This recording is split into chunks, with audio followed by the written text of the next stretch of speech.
We got storms coming in now, folks. Don't worry, that's not the tornado siren. We got fire whistles. We don't have tornado sirens up here, but it sure does sound like a tornado siren. Pretty interesting weather for November, though. We don't really see this too often.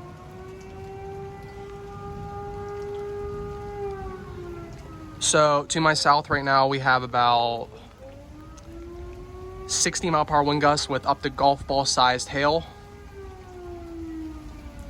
Wasn't able to make it out today. Not really much effort to go out because there's not really too much going on.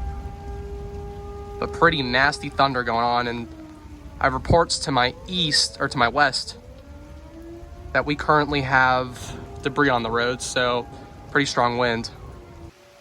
Look at that storm base. Beautiful, it's very close.